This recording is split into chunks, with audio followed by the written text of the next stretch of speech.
This is the Ghetto Free Press, and I'm George Boston Rhymes, and I'm sitting down here doing my thing with the Honorable Reverend Floyd E. Rose. Today, Rose, I understand that there's a lot of controversy here in the city of Valdosta, Lowndes County, the state of Georgia. Really, it's nationwide. How long have you been president of the Southern Christian Leadership Conference? I would say probably 6-7 years.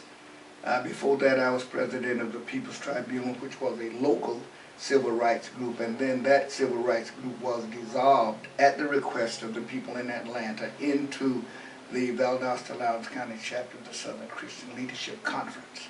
Okay, you have been the leader in the black community as far as the pastors for a long time. I got here in '89, and of course I retired in '91. And of course in '98, Willie James Williams died. We had 2,500 people that marched on the Valdosta and Lowndes County jail. A lot of people have great respect for you because of your stance on civil and human rights. I guess that started even before Toledo, I'm sure. And I think you started when you was quite young. And now in the community, you know, I got a lot of videos over almost 500,000 views. And people now asking, what happened to the old Floyd Rose, the civil rights leader, and the Floyd Rose that are now taking a different stand from what many people in the community consider that there may be foul play or murder, and some say an accident. Why do you make this stand? I know you say you're unbought. What that term you use? George, I want to be clear. I am no different today than I was when you first met me. I am no different today than what I was when I came here 17 years ago. I will follow the truth, because in the end, only truth matters. And I don't ever intend to be bought by whites, but I also don't intend to be bossed by blacks. I will follow the truth wherever the truth leads and to whomever it leads, period. I am a minister of the gospel of Jesus Christ who takes his calling seriously. I am motivated by principle and not by popularity. I don't take a poll before I take a position. I don't ask who else is with me or what do other people think or what will happen to me if. All I ever ask is, what is the truth? And I do research, I read, I study, I make sure that when I say something, it is the truth as I know it. If it changes, I will be first to say that. One of the things I've learned about honest people is this. When honest people learn the truth, they will either change or they will cease to be honest. You can't have it both ways. Okay, considering everything that you said, and I've been involved with this from day one, with the father, the investigators, and I've talked to the attorney. Have you had access to the attorney, Shaveen King, in terms of asking him to explain to you why he feels that it was not an accident? That question did not come up as such. You might remember that when this first happened, I met with the family, and I was convinced beyond any reasonable doubt at that time that it was a murder. Even though I never said that, in my heart that's what I felt. I gave the family the use of this church when Al Sharpton was here and raised some $5,000. All of it was given to the family. We never charged for the use of this building. I also gave them the use of the building across the street in 2 days. When Mrs. Johnson and the rest of her family were arrested at the Lowndes County Courthouse, I put up my own personal home to get her out of jail and went back the next morning. I thought to get the rest of them out, but arrangements had already been made. So let me be clear. That family has suffered, and I was there in the beginning, and I will be there at the end. However, there were questions that were never answered, and so I decided to just back off and look for the truth and only the truth. On behalf of SCLC, we put in several Open Records Acts to both the Board of Education and to the Sheriff's Department. I read that. Some of those went nearly 400 pages. And I kept reading and I kept reading. I would go online and I'd look for things because I will never deliberately lie to the black community. I love black folks. I didn't do it in Toledo and I'm not going to do it here. Now, a real leader not only speaks for the people, that's when he's in a priestly role to God, but he also, as a prophet, must speak to the people. And I decided that if I learn something that maybe the people don't know, I'm going to be straight with them, period. Okay, now, so from the time that you was working with the family and bailed them out, what changed you in terms of believing that it could have been a murder to where, to you state where you are now? Wait a minute, George. It still could have been a Okay, murder. okay. I have never said it wasn't a murder. I said, I don't know. Right, okay. That's what now if I changed, it was simply I changed from what I thought was surely a murder. Oh, got you, okay. To now when I'm not sure. Not so sure. It's a murder. I got you, okay. That is why the $10,000 reward was okay. offered. Well, so what changed you? Just by not getting information, or you learned more, as you said earlier, through the investigation? There you go. That's what changed you? That's right. Okay. All right, now, do you believe that what we have heard, well, let me put it like this. Do you believe that it's proper or routine to deny the family the right to see their body, that their deceased loved one's body, like the sheriff denied them the right to view? Well, I don't know what the sheriff did, but I think that every family has a right to see the body of their loved one that's passed on, period. Do you think that in a case like this, that you should have to go through the paperwork and request in order to get videotapes in something like just had happened? And this is some of the things, I'm not putting you on the spot, but I just want to know your opinion. But I want to respond to the video thing. Okay. It was my understanding that that video had been made available to the council in this case perhaps 9 months ago. My understanding also was, and by the way, that was not a part of the records that I received, because they told me that they had to redact the names and pictures of the other students who might be there according to federal law. And I can understand that.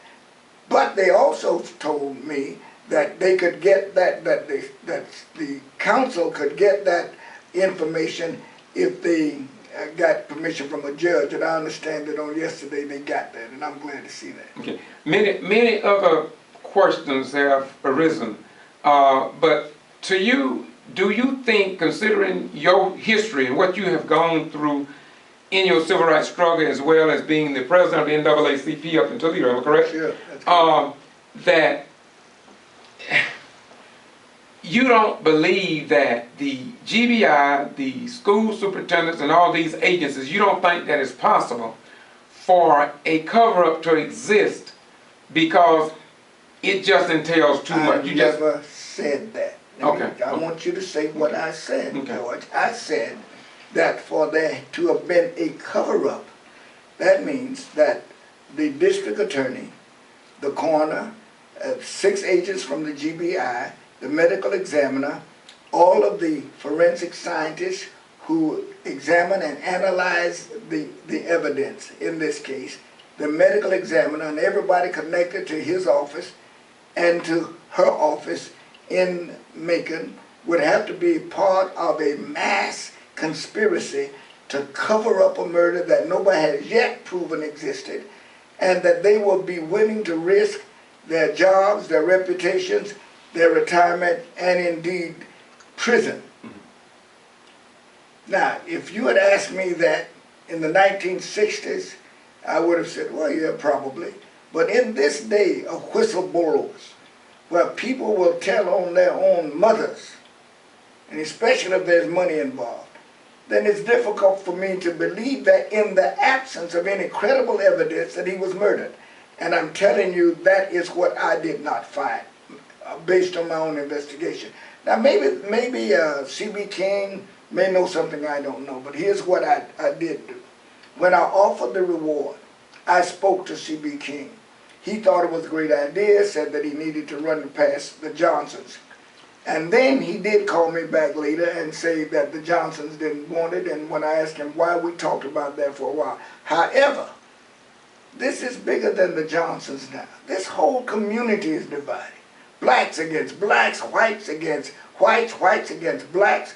The students out there at Lowndes High School are all divided. And if there's anything I can do, I'll do it. But I also want to make this clear. Any information, and I told C.B. King, any information that I receive would go to him and also to Michael Moore in Macon. I have no use for it. Well, Reverend, one question is asked, and I've asked you before on film. You can answer it again if you like. But why did you not put the attorney's phone number and the Georgia attorney, General Mr. Michael Moore number on it? You know what, to be honest with you, I never thought about that, because any information that I get, right, I'm going to share to him, including phone numbers, period. Okay. Now, a few more questions. In the community, and some of this is from the Kendrick Johnson family, they feel that, and I'm saying they feel because I've heard it, they feel that your credibility, and of course he said this publicly, that your credibility has been tarnished or shaken. How do you feel about those comments? Because I don't know if you ever got to respond. I know a lot of cases you don't respond, and I don't much blame you, but I'm just throwing it out to you. No great leader, from Jesus to Martin Luther King Jr. to Nelson Mandela to Mahatma Gandhi, ever responds to criticism that's made against them. Nobody does that. I would never. I have too much respect for the family. I have too much respect for other people who disagree with me. There are people who are members of my own organization that are very close to me. I know they don't see what I see. That's their right. But I was told a long time ago, if people don't have on your glasses, they can't see what you see. And if you are a real man and they don't see what you see, you will still respect them and love them nonetheless. And that's what I do. Well, my second to the last question, I guess, is this. When you say that the Southern Christian Leadership Conference has taken a stand, is this a stand that was voted on by the Southern Christian Leadership Conference, or is this, and where did that come from? That came from me. I am the president of the local branch of the Southern Christian Leadership Conference, and just like the NAACP, only the president can speak for the NAACP, I speak for the branch. Now, I have shared with my branch everything, including my board, everything that I believe and why I believe it, period. Now, here's what I'm willing to do. Here's what I'm willing to do. If either the local branch or the national office said to me, you either say he was murdered or you can't be the president of the local chapter of the Southern Christian Leadership Conference, I will willingly give it to them, because I will never violate my conscience, not for money, for fame, for fortune, or any position that I might not hold. There's another, God, I thank you for this. I thank you for this. I'm hoping that we are covering some points that will bring some type of closure in the minds of the people in the black community. Some people say that there's a possibility that you have been bought out, sold out, stepped out, or just passed out. What do you say to those people? Nobody said that to my face. Nobody. And I've been offered money, not here, but I've been offered as much as $10,000 in Toledo, and I told the man to take it. Nobody buys me. Nobody. In closing, my last question, I do mean this is my last question. Looking back over a career of the Honorable President Leigh Touchton, she has served 4 terms with the NAACP. She has been a white, historic, European, white woman again, that have stood her grounds and taken on the position as president of the local NAACP when no black would even step up and into that office. What do you say to the people who now cannot find any good things to say about Leigh Touchton with the history of losing a job at VSU, such as she did. Will you comment on that, please? I respect Leigh Touchton. I would never throw her under the bus, never. She has suffered more than I have, and more than any of the people that you might come here and tell me that are talking about her. She was a biology professor at Valdosta State University, and she fought as president of the NAACP at that time for a livable wage for black folk who were at the bottom. The white folk at VSU were at the top. 85% of them were making most of the money. The black people, 85% of whom were at the bottom, were making less money than whites. She fought for a livable wage. She was fired. She was fired. Then she sued the university, and I understand it, and she never told me how much because that's her business and not mine. I understand that she received the largest settlement of any non-tenured professor that has ever sued VSU. Now let me say something else. When nobody else would take the NAACP, she took it. And the first year we had 150 members. Now all of them didn't come to meetings just like